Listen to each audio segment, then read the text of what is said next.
Hay una situación que nos ocurre cuando cargan las requisiciones y es que aunque saben qué tipo de contrato van a generar, no saben qué tipo de nómina ni qué tipo de salarios que le van a poner. Entonces contratan a una persona para hacerle pacto de salario integral y en el tipo de salario, en el concepto de salario no le ponen integral, sino le ponen sueldo.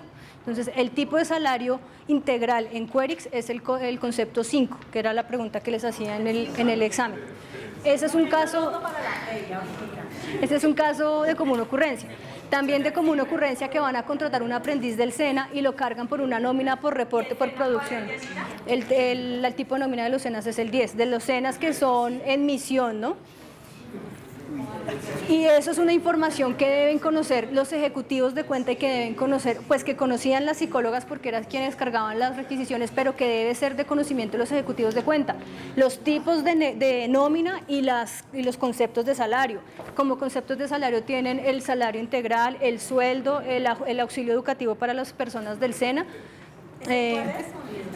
El 86. Conceptos de salario. Y los tipos de nómina que serán la de producción por reporte, catorcenal, semanal, bueno, de todos los tipos de nómina que ustedes conocen, que los deben tener claros. Ahora con esta transición de enlace, de pronto como que el tema se enredó un poquito y entonces cuando uno pregunta por el tipo de nómina dicen, pero yo lo cargué, yo le puse el salario integral, pero va uno y le mira el concepto y le dejaron el concepto como concepto de salario. ¿Sí? Entonces por eso es importante que lo tengan. Está mal, exactamente. Utilizan el código más. Los conceptos de nómina serían el salario, el integral. Los conceptos de salario son el integral, no, los tipos de nómina, pues hay tipo 6, tipo 8, tipo 10, que son quincenal, catorcenal, semanal, la que se paga el 20. Para los SENA es tipo 5. Tipo 10. Los SENA son 10. 5 integral. El tipo de nómina. Sí. Y ahí, miren, por ejemplo, con el caso por producción. Pero eso ¿cómo se llama? Hay dos cosas, miren, tipo de nómina y concepto de salario. Entonces, siguiendo con el de los integrales, el tipo de nómina de un integral es 7, es cierto. Entonces ahí me va a decir que es integral y que la seguridad social se la voy a pagar sobre el 70% del valor del salario. Y el concepto de salario es 5, que es salario integral. Ahí vas a ver el sistema que no le puede liquidar sobre el 100%, sino sobre el 70% del 86, creo, espérate. Te digo, aquí está, 87. Los SENAs son 87, que es el auxilio para los SENAs. Entonces, sí, entonces tipo de nómina 10, concepto de salario 87. Son dos situaciones que deben ir amarradas. Entonces a veces le meten bien el tipo de nómina y le meten mal el concepto de salario. Los conceptos de salario y los tipos de nómina no se cambian en contratación. Nosotros no podemos modificar la información que venga en la requisición y esa es otra cosa que pasa con frecuencia. Nos escriben correos o nos ponen quejas, contrataron mal al señor y le pusieron de cargo asesor de banco de sangre. Yo no cargo el cargo, o sea, el cargo viene de la requisición. Si lo cargan mal desde la requisición, así va a salir y no lo puedo modificar en contratación. Que lo contrataron por 800.000 pesos y eran 820, el salario viene asociado a la requisición, yo no lo puedo modificar, ni el negocio, ni el centro de costo. Eso no lo puedo modificar. ¿Qué modifico yo cuando esté contratando? Entidades de seguridad social, la cuenta de nómina, el tipo de contrato y la relación de documentos que la persona me entrega. Pero los conceptos que vienen de negocio no los puedo modificar. Graba entidades de seguridad social, beneficiarios de seguro de vida, documentos que presenta el trabajador, la cuenta en la que le voy a hacer el pago y el tipo de contrato que va a tener. Eso queda, esos son datos que entrega, que digita, inserta en el sistema de contratación. Lo demás viene amarrado de la REQI. Entonces, cuando hacen esas reclamaciones de el cargo quedó mal y el cliente está molesto, pues ¿quién cargó la requisición? Quedó mal desde el requerimiento. Hay situaciones también que tienen que verificar y es que a veces el mismo cliente mandó mal el requerimiento, que no es que se haya equivocado el que lo está cargando, sino que el cliente lo mandó mal y se dio cuenta a posteriori. ¿Eso cómo se cambia? Eso no se cambia en el área de contratación, eso se surte a través del área de administración de personal mediante cláusulas adicionales al contrato de trabajo. Entonces, que me equivoqué en el salario, que lo tengo que disminuir o aumentar, debo pedir una cláusula para ese efecto. Que me equivoqué en la denominación del cargo, debo pedir la cláusula adicional para cambiarlo. A veces uno piensa pues que un cargo no es tan grave, pero pues es que si yo le hice el examen para ser operario de cuarto frío y en el contrato le salió panadero, más o menos sería como que el examen no es coherente con el cargo que le sale en el contrato. El cliente nos puede pedir todas las cláusulas adicionales que a él se le puedan ocurrir.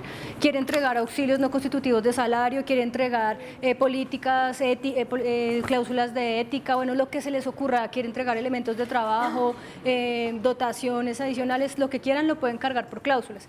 ¿Cuál es la política de la compañía? Que se procure que todo eso quede sistematizado y que salga por defecto en los contratos. Entonces, ¿eso cómo se hace? En situaciones normales, no en la excepción. Le solicitan al área jurídica la construcción de la cláusula, o si el cliente ya la tiene, pues que le revisen la que ya existe. Si jurídica dice, ok, está perfecta, esta es la cláusula que se ajusta para este negocio y para esta sociedad, la deben enviar a contratación, me la deben enviar a mí o la deben enviar a los coordinadores de contratación, sería en este caso Juan Manuel en Bogotá.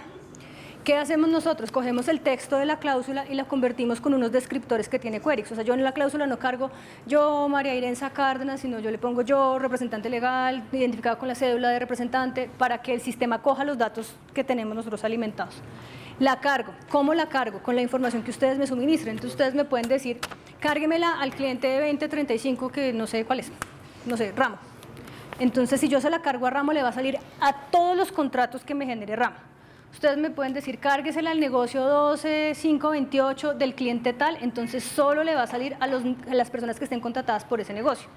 Me pueden decir, créesela al centro de costo 1025 del negocio tal, del cliente tal, entonces solo le sale a esas personas. Y lo más específico a lo que podemos llegar es que ustedes me digan, cárguesela al asesor de Citifón Panamá del negocio tal, del centro de costo tal, del negocio tal, del cliente tal. A ese detalle puede salir la cláusula. ¿Qué tienen que tener en cuenta? Y que es como observación de lo que nos ocurre en las auditorías. Entonces, sí, ustedes hicieron la tarea juiciosos de pedir que cargaran las cláusulas, pero están contratando a la gente por otro negocio. O si fueron juiciosos, mandaron a cargar las cláusulas por los cargos, pero los cargos que están utilizando, los códigos de cargo que están utilizando, no son los códigos de cargo que me suministraron a mí para asociar la cláusula en el sistema. Entonces, por eso siempre les ponemos en el correo, verifique con la psicóloga que ese sea el único código de cargo o que le diga todos los códigos de cargo que utilicen. Por ejemplo, cuando hicimos lo de Samsung, el ingreso de Samsung, lo primero que se hizo fue decirle a las psicólogas, estos son los códigos que va a utilizar a nivel nacional, no pueden utilizar ningún otro código porque a esos fue que se asociaron las cláusulas adicionales que estaban saliendo de pago de comisiones de las personas. Entonces, eso ocurre en situaciones normales. Cuando ya es el puntual que necesito entregarle una comisión específica o una tabla de variables específica a una persona diferente al resto de las personas de ese negocio, centro de costo o de ese mismo cargo, pues sí la tendré que hacer de manera manual. Yo sé que en las capacitaciones que han tenido con el área jurídica, les han dicho que, les han hablado del procedimiento de anulaciones y les han dicho que los contratos no se deben anular, sino que se deben terminar por mutuo acuerdo, ¿cierto? Eso les han dicho en las capacitaciones con jurídica. Nosotros nos sentamos a revisar el tema con el área jurídica porque resulta que operativamente es un volumen muy alto de anulaciones. En lo que llevamos del 2014 llevamos 567 anulaciones. Es mucho, son muchas. Las causales para anular un contrato pues son varias. La general, la que más ocurre es que el trabajador nunca se presentó a laborar. Otras que pueden pasar es que lo cargaron por una sociedad errada, entonces cargaron por acción y era por acciones, ya lo generé, ya todo, entonces lo anulo, vuelvo y me lo cargan por el negocio que se vuelvo a generar. O que le cargaron datos mal de salario, bueno, cosas que lo resuelven anulando. Pero la grande, la gruesa es la persona no se presentó a trabajar. Entonces, ¿qué, digamos, acuerdo hicimos con el área jurídica? Sí y solo si el ejecutivo de cuenta tiene la certeza que la persona no se presentó a trabajar, se puede proceder con la anulación del contrato como lo veníamos haciendo en el formato de contratación, solicitan la anulación, nosotros anulamos entidades de seguridad social y le remitimos una comunicación al trabajador diciéndole que su contrato de trabajo fue anulado pues porque usted no prestó sus servicios. Sí y solo si el ejecutivo puede garantizar que la persona no se presentó a laborar. Si no lo puede hacer, la directriz del área jurídica es que se hagan mutuo acuerdo. Entonces deben citar al trabajador y le deben, no sé, con el área jurídica, que firme un documento en el que diga que da su consentimiento para terminar el contrato de trabajo toda vez que no se prestó el servicio. ¿En qué casos no procedería la anulación? Cuando yo sé que el trabajador no se presentó a laborar, pero yo sé que la causal por la que no lo hizo me puede ser endilgada a mí como empleador. Por ejemplo, Yo lo contraté, no sé, en Telco lo mandé a contratar y tenía que presentarse en UNE. Llegó a UNE y el capacitador de UNE le dijo, no, estamos completos, no necesitamos a nadie más. Pero yo lo contraté, yo hice todo y fue un tema interno. Entonces no hay lugar a anulación, hay que pagarle el día. El señor tuvo toda la intención de ir a prestar el servicio. Caso diferente es el que jamás se aparece a presentar el servicio, a ese sí le podría hacer la anulación del contrato, pero tienen que hacer la validación si efectivamente sí se presentó, si hay una justificación. ¿Qué me decía a mí el área jurídica? ¿Qué hacemos, por ejemplo, si, listo, la señora auxiliar de mantenimiento nunca se presentó a trabajar, le anulamos el contrato y a los 2 meses llega cobrándome seguridad social porque fue que no se presentó a trabajar porque se incapacitó, la operaron y no nos notificó? Entonces, esos son los casos que jurídica pide que validemos. Entonces, que el Ejecutivo, antes de decir, sí, listo, ahí va la anulación, verifique que efectivamente haya habido una no prestación de servicio y no que se trate a otra situación que pueda justificar el trabajador, que el cliente lo devolvió, que se incapacitó, que tuvo un accidente, una calamidad doméstica, alguna cosa que le haya impedido presentarse. Entonces, sí y solo si puedo garantizar que la persona no se presentó a trabajar, puedo hacer la anulación y le enviaremos la carta. ¿Por qué lo hacemos? Porque son muchas las anulaciones que se presentan. ¿Qué tienen que tener en cuenta con las anulaciones? Ya haciendo la aclaración de en qué momento proceden, tienen que tener en cuenta que los contratos solo se pueden anular dentro del mismo mes en que fueron generados. Entonces, si lo generé en marzo, solo lo puedo anular en marzo. El 1 de abril ya no lo voy a poder anular, porque el sistema ya automáticamente me lo ha cogido con consolidados y me lo ha cogido con pago de seguridad social. Después de que el contrato ya esté agarrado, no lo puedo anular, no me lo va a dejar anular. Nosotros tenemos una fecha de corte que siempre es el antepenúltimo día hábil de cada mes. ¿Por qué tenemos corte? Porque toca enviarle todas las comunicaciones a las entidades de seguridad social anulando esas afiliaciones. ¿Qué pasa si yo no anulo las afiliaciones de los contratos de las personas que no se presentaron a trabajar? Va a tener mora, va a estar acción o la sociedad del grupo que sea en mora por no pago de esa afiliación, la persona no va a tener servicios y digamos que si llega a tener un segundo empleador que le paga la afiliación y queda activo, va a tener doble empleador y le van a sumar los salarios y le va a subir la cuota, va a pasar digamos de categoría A a B o de B a C.